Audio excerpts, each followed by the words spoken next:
Shore and Sykes research also supports interpersonal contact as being a primary way to reduce stigma. Third, the level of contact will be negatively correlated with biogenetic causal beliefs, since negative attitudes are positively associated with biogenetic causal beliefs.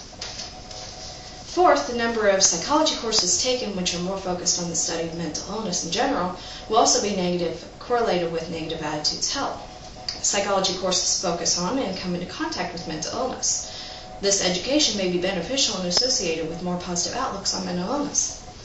Given with the limited success of education, it will be interesting to see if the current study can come to a different conclusion.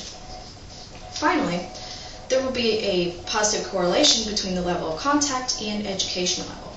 The more psychology courses one takes will be associated with a higher level of interpersonal contact with individuals with mental illness, possibly because more experience one gains through being educated about mental illness, the more likely they are to spend time with individuals with mental illness, or vice versa. And my methods. The participants that were selected were students that were enrolled in psychology courses at a community college in the Midwest.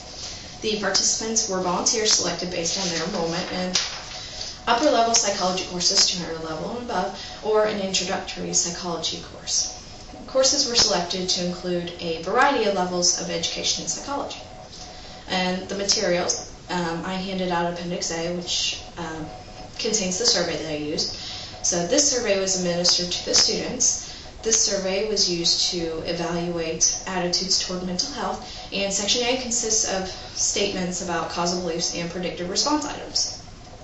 Section B requires participants to respond to 5 6-point semantic differential items, and total attitude scale TAS scores are calculated by totaling the 2 predictive response items, which are questions 1 and 2 on the survey, and the 5 semantic differential items, with all the items scored so that those scores represent negative attitudes.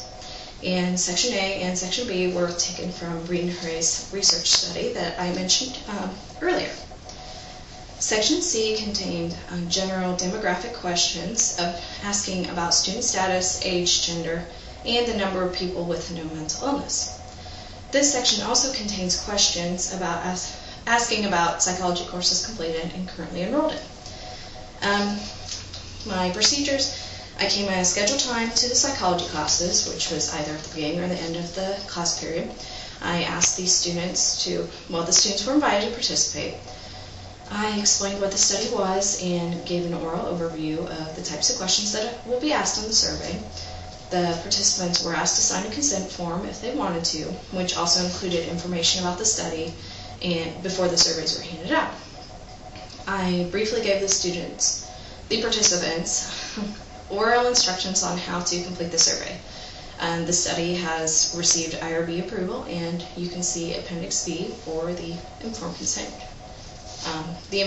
form that I used.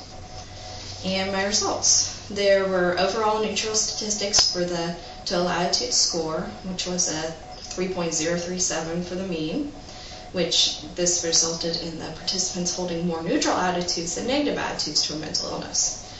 And the mean for biogenetic causal beliefs was a 3.64, creating more neutral biogenetic causal beliefs.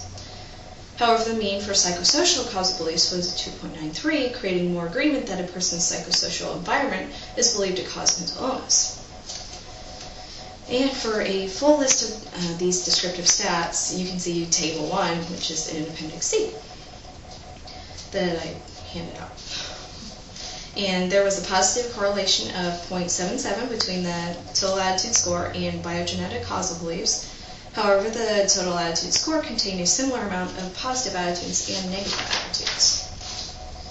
And there was not a statistical significance for a correlation between the TAS and the amount of contact one has with a person or persons suffering from mental illness.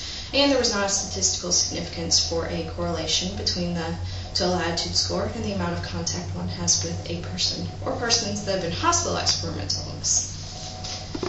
There was also not a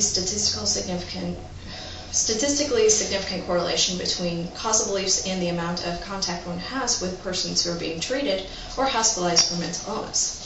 and there was not a statistical significance for a correlation between the total attitude score and the number of psychology courses taken. The amount of contact one person has with someone with mental illness was also not correlated with the number of psychology courses taken. And there was also not a significant correlation with the amount of contact one has with persons that have been hospitalized due to mental illness. The results supported one of the 5 hypotheses. There was a positive correlation between the total attitude score and biogenetic causal beliefs. Unlike other studies, the results of the TAS scores did not represent negative attitudes as expected, but rather represent a mix of negative and positive attitudes. Thus, more neutral attitudes were positively correlated with biogenetic causal beliefs, while the results in Reed and Horay's study indicated that negative attitudes were positively correlated with biogenetic causal beliefs. There could have been a number of reasons why these results differed so much from Reed and Horay's research. The current study was conducted using a much smaller and somewhat different sample compared to Reed and Horay.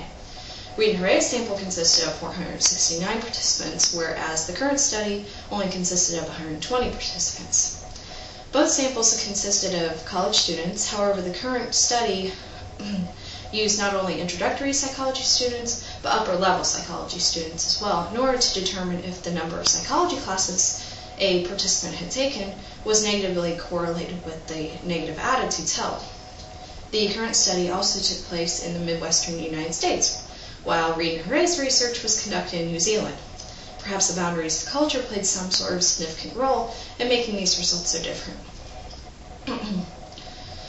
Other problems that may have had an effect on these results include that this was a survey research study. Participants may not have been completely honest on the survey, and some questions may have been confusing to some of the participants. A few of the questions needed to be clarified.